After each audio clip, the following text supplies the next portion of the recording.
Hi friends, how are you? ಒಂದು 2 days 3 days ಸ್ವಲ್ಪ busy ಇದೆ. ಆದ ಕಾರಣ ನಿಮಗೆ ನಾನು ಈಗ ಟೈಲರಿಂಗ್ ಕ್ಲಾಸಲ್ಲಿ ಫಸ್ಟ್ ಸೈಡ್ ಹೊಡೆಯುವುದು ಹೇಗೆ ಅಂತ ಹೇಳಿಕೊಟ್ಟಿದ್ದೀನಿ. ಅದೇ ರೀತಿ ಈಗ ಕ್ರಾಸ್ ಪೀಸ್ ಹೇಗೆ ಸ್ಟಿಚ್ ಮಾಡೋದು ಅಂತ ಹೇಳಿಕೊಡ್ತೀನಿ. ನಾವು ಯಾವಾಗಲೂ ತೆಗೆಯುವಾಗ ಕ್ರಾಸ್ ಪೀಸ್ ಕರೆಕ್ಟಾಗಿ ಬ್ಲೌಸಿಗೆಲ್ಲ ನೋಡಿ ಈ ಥರ ಕ್ರಾಸ್ ಪೀಸ್ ಈ ಥರ ತೆಗಿಬೇಕು. ಓಕೆ, ಕರೆಕ್ಟಾಗಿ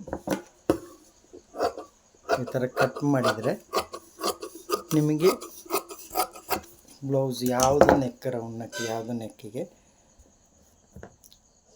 ಹೊಲಿಯೋಕ್ಕೆ ಈಸಿ ಆಗುತ್ತೆ. ಒಂದು ಸೈಡಲ್ಲಿ ನೀವು ಈ ಥರ ಹೊಲಿತಾ ಬರಬೇಕು.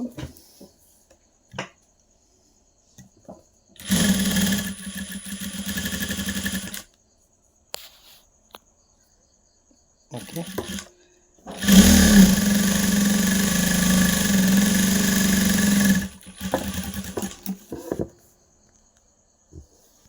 ನೋಡಿ ಇದು ಕ್ರಾಸ್ ಬಟ್ಟೆ, ಇದರ ಸೈಡಲ್ಲಿ ಈ ಥರ ಇಟ್ಕೊಂಡು ಪಲ್ಟೀಸ್ ಮಾಡಬೇಕು.